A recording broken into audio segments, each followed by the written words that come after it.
backwards. Walking, talking. Hey guys, is this how you motovlog right here? Is this it? I am not a photography kind of person. Everybody else I've met in this industry who's had any success at what I do is a huge camera nerd. They love cameras. I am a caveman. I do not understand cameras. I was just into motorcycles and painstakingly figured this out. And at this point, I've been doing this since 2013 is my full-time job. I honestly don't know what f-stop actually means. I think I do. I say the right things. I don't even know. I'm not a camera person. I'm a motorcyclist who wants to capture his motorcycle adventures as easy as possible. That's what I believe this can do for you. And I'm gonna try to demonstrate that as best I can throughout this video. This is the all-new Insta360 X5. This is no longer a B camera. This is an everything camera. Now, first of all, before we go any further though, I do need to let you know that this video is sponsored by Insta360. Nobody else is gonna tell you that. Do you notice that? Yeah, I'm like the only one left. Me and Spicy 110. Not only does nobody mention that anymore, nobody mentions when they're doing one of these paid videos, we're actually reviewing another brand's camera that they're getting paid to do to say it's bad. Yeah, that's a whole thing too. Did you notice it? You've probably noticed it. Don't buy this camera. But I'm here to let you know that this is a paid video. So there's two things from that. One, I actually use these cameras. How often you've seen a YouTuber push some product, something, oh, this is the greatest ever. I love it. I couldn't live without it. And then you never see it again. My day-to-day cameras are Insta360 cameras. The other thing I'm gonna do really hard at least is I'm gonna try not to give you a bunch of opinions. I'm gonna try to just demonstrate everything. A paid review is ridiculous. So let's do a demonstration about what this new camera can do, how it can make your life a lot easier.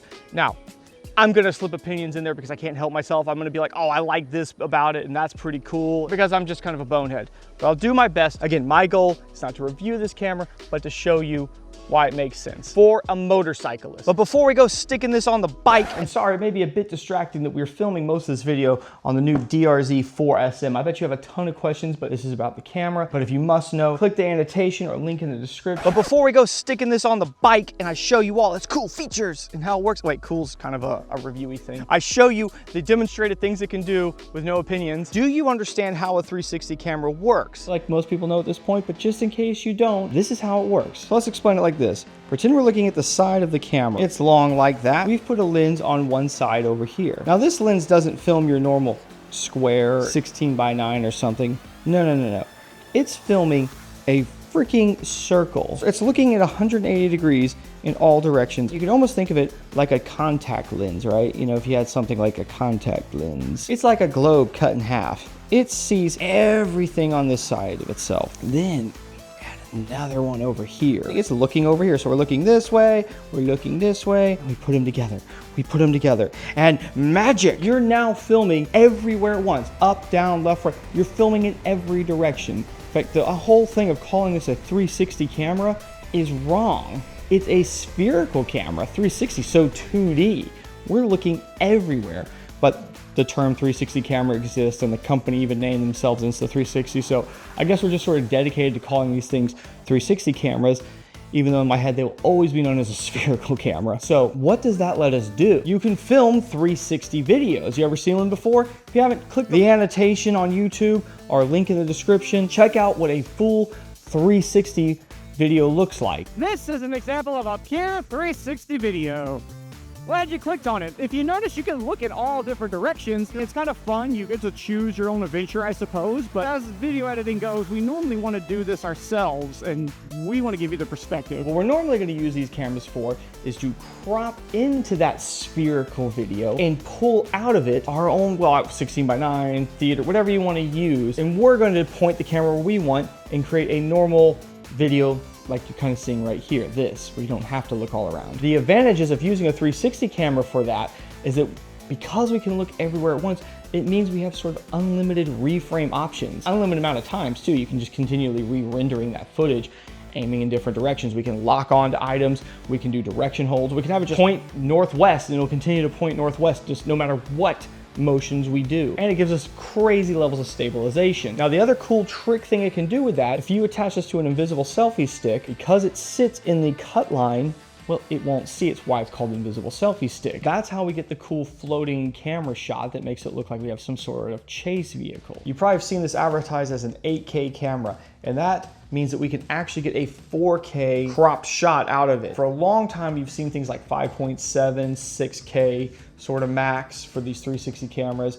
which meant you weren't really getting a true 4K out of them.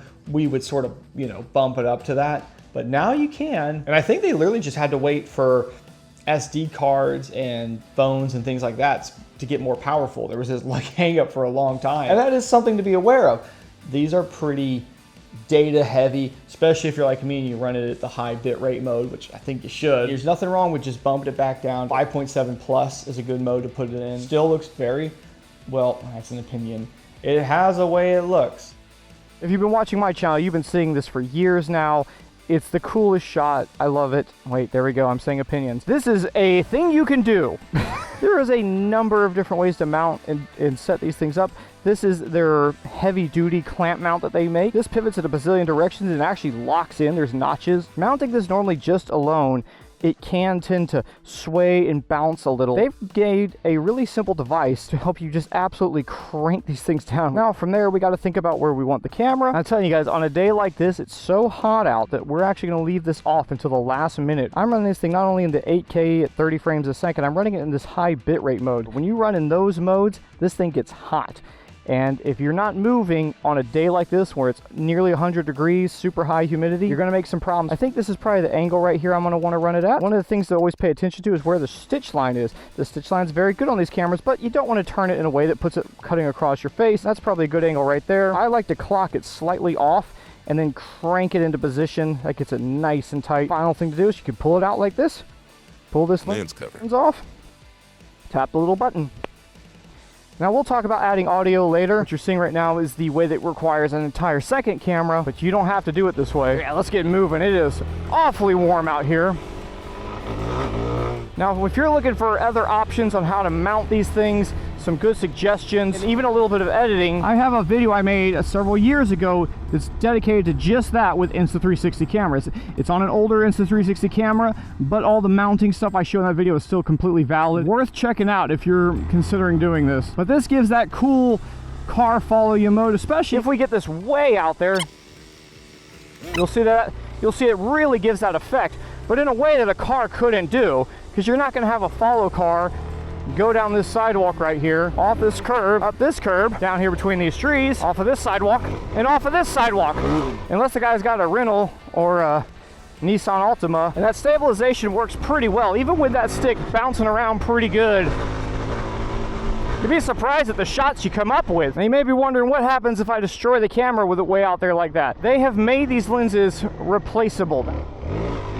But how do we get our audio on this thing? Well, what you're seeing me do here is the old school way, where this camera is running its own audio. And the way that works is you gotta getting both cameras turned on, then doing a clap for the sync. Then later I'd have to take the 360 footage to my computer, edit the 360 footage all on its own, then take the footage, plug it into my main editor along with the camera footage here, and use what in Adobe is called multicam. That would give me the effect I wanted. That 360 camera with in-helmet audio. That's a terrible pain in the butt. I'm telling you, spend a bunch of money buying a second camera and having to do all this editing stuff in post. There are other ways. You want to know how to feed your audio directly into this. You might even want to know how you could just pull footage off ready to go.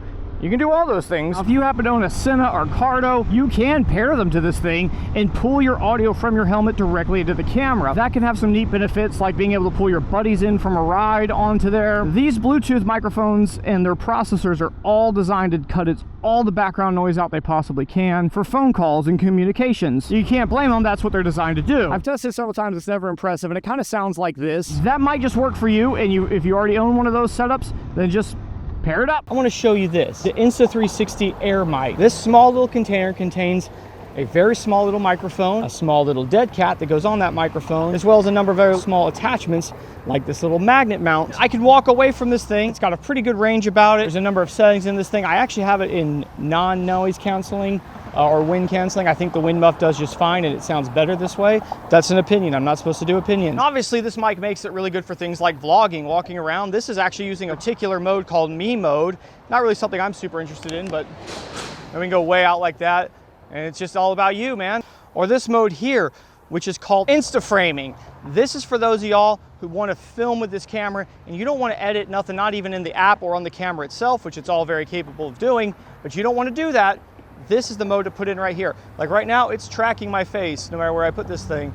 It's locked in on me. It's just tracking me no matter where I go. Bring it over here, it doesn't matter. Now, it can't do that cool 8K, 4K out frame that we were talking about because it's dedicating a good bit of that processing to stitching in the camera and doing all the stabilization like on the fly. It's making this a video you can pull straight out. Another mode that will often get suggested to you is something called Pure Tune. Oh, hi, frog. I see a frog. Oh, there's several frogs. Froggies. Frog, frog, frog, frog, frog, frog. Frog camera.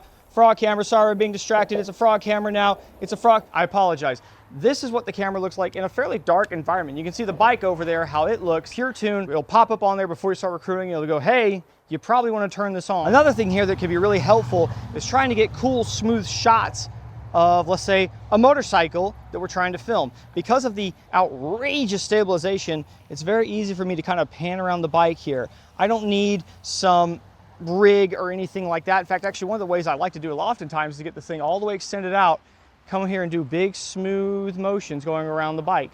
Just stuff like this. And you see, you feel a little dorky doing this, but who cares? Oh, let me show you the post dolly zoom effect, something I kind of made up. I'm gonna stand kind of like this outside the shot of the bike. And my goal here is to move the camera closer to the bike really smoothly.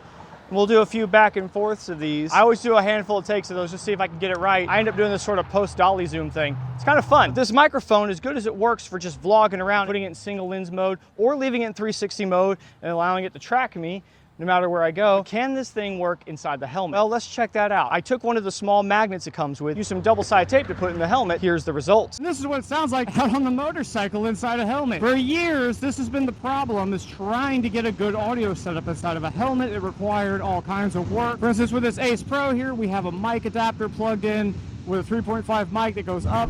There's some wiring, it runs around, goes into the helmet. I've got some fluff around it. This is my audio from my microphone. I would say they're both acceptable, but that's an opinion, so I probably shouldn't say that. This Air mic is giving us a lot more options with this camera other than just being a B camera, which all it was for years. I think what's also really nice about this setup is this is a rain, dust friendly setup, where normally, as you can see with the Ace here, we have the little door off. With the mic adapter, it is not 100% perfect. It can let some stuff in, but here we're actually getting to use our action cameras like action cameras. This little microphone has, I believe, a battery life of 10 hours. This setup, though, allows you to just have this singular camera and not buy a second helmet camera. You don't necessarily have to do it. You always can if you want to expand your filming abilities and points of views and whatnot, get that POV camera going. You also might have noticed things look a little different than last time we filmed.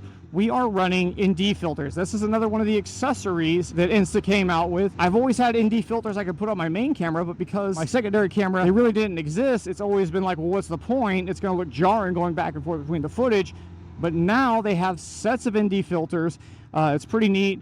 They just go right on. And again, because I'm not a super mega camera person, I'm really not sure I'm even using these right. Here's a good video test to see how good the video is doing. Let's see how fast we can 0 to 60 for the sake of the video.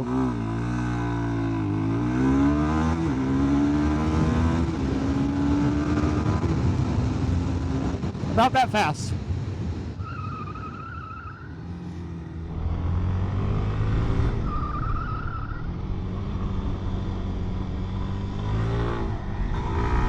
Another favorited shot to do is the old flyby, the drive-by. Take our little Insta360 tripod, leave it there, and just drive past the camera.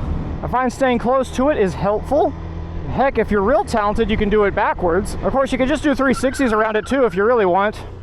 I mean, this is a 360 camera after all, so I could track this manually, or I can set up the auto tracking or the, oh, what do they call it?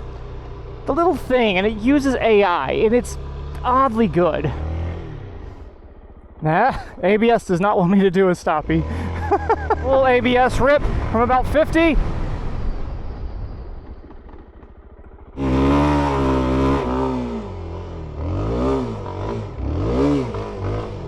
Oh, cool aeroplane. And I'm gonna try to make my camera look at the aeroplane. It's not gonna do a good job of it. None of these action cameras can. It's kind of one of the limiting things from it. Honestly, these cameras with the accessories they have, all the modes they can do, all this stuff they keep adding, it kind of makes my head spin. It's just like, I'm a motorcyclist. I'm kind of an idiot and I just focus on the things that I really work well for me. But these abilities to be able to film that third person view, to walk and talk to the camera like this with some nice microphone. See, I don't know what's in there, and I don't know if I really want to get in there and look, but stick this in there and look around. See, I'm still the old school guy though, who takes this footage and sticks it into his computer and edits it. And I know that makes me a Neanderthal now. And so many of you just want to either do it on the app or, like I said before, pull straight files off. I imagine those abilities, I'll say I imagine because I don't want to give opinions. Is imagine an opinion? I imagine that that will be a capability a lot of you will really be looking forward to. If there's something you wanted to see me do in this video I didn't do, let me know. If there's some question I didn't answer, let me know. And I'll be diligent in the comments to try to help you out with that. Thanks to Insta360 for sponsoring this video. It's a pretty cool house over here, isn't it? If you want to see these videos earlier, monetization free, head on over to my Patreon, just $1 a month, and you can see all that. And you can join my Discord, where you can chat with me. I'm in there all the time. You can actually call my phone. Otherwise, I'll see y'all next time. Yes, the new DRZ. What will it be? The new DRZ for you and me. The DRZ, it's running out of gas. The DRZ, this surely will be a blast. The DRZ, your mama told you no. The DRZ, she doesn't need to know. I rhyme no with no. Kiss my ass. The DRZ, surely it will grow on me because it's fuel injected. The DRZ, it has a slipper clutch. The DRZ, it will drive you nuts. The DRZ, there's a small tree in the road. The DRZ won't let me turn ABS off on the fly. The DRZ, another piece of tree. Seriously, who's losing all these pieces of tree? The DRZ, it doesn't have a tack. The DRZ, nor does it have a rack. The DRZ, no longer a 400. The DRZ, now it's just a 4. Plus my